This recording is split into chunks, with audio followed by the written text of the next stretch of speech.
Belgorod is 25 miles north of Kharkiv. It's on the other side of the country from where I am standing tonight. It's only about an hour's drive away from Ukraine's second largest city, that is Kharkiv.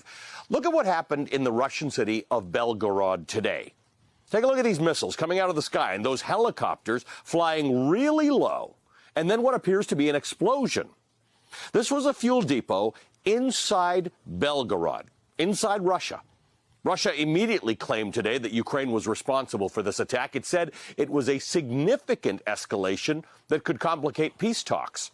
Ukraine refused to confirm or deny that it was responsible for the strike, but NBC News has confirmed that this was the handiwork of the Ukrainian armed forces, which is a bold move.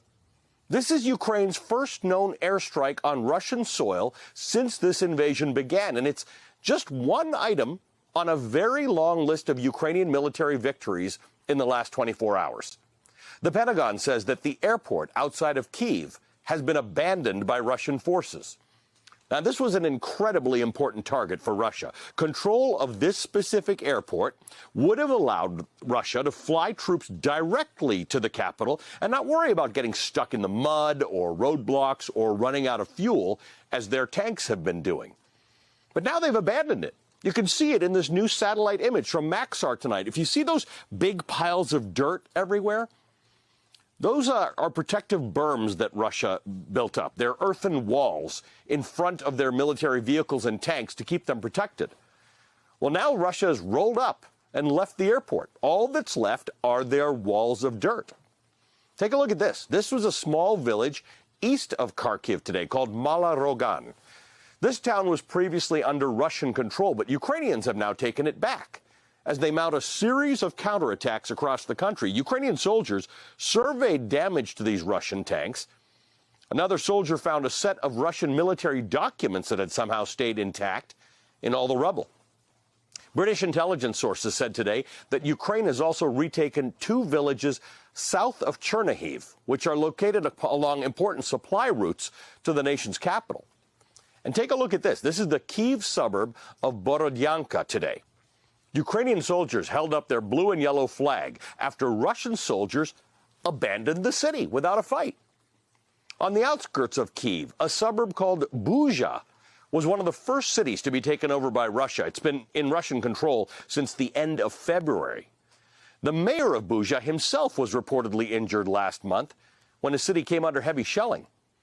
Last night on Telegram, the mayor announced his city is now free. Ukraine has retaken control of Buja. He said the day will forever go down in the history of their town. A reporter for the Kyiv Independent newspaper today said that Ukrainian soldiers are retaking cities around Kyiv at such a rapid clip that he barely has time to redraw the lines on his map. That same reporter said today that he believes we're at an unmistakable turning point in this war. What we have is another phase of the war. It's just we get it not from Russian statements or something, but just because of the very nature that has changed over the last, let's say, a week or so.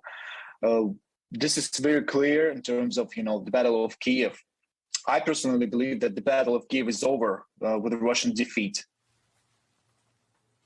With Russia on the retreat all around Ukraine's capital, it's a good opportunity to take stock of what Russia has lost since this invasion began. U.S. officials believe that the Russian army has already committed more than half of its total combat forces of the entire country to the war in Ukraine. As many as 15,000 Russian soldiers are believed to have died, including at least 7 high-ranking generals. The New York Times is reporting today that Russia is running its military strategy out of Moscow with, quote, no central war commander to call the shots, end quote, which perhaps explains the haphazard nature of this invasion from one of the largest militaries on planet Earth. The Times reports that with the majority of their military already deployed, Russia has now begun looking for reinforcements outside of Russia, drafting soldiers from the nation of Georgia, bringing in mercenaries from a private military company. Putin has signed a decree to call up tens of thousands of conscripts. The British Ministry of Defense said today that it's highly unlikely that Russia planned on tapping reinforcements this way and indicates that the scale of the losses that it has sustained during the invasion is higher than anyone expected.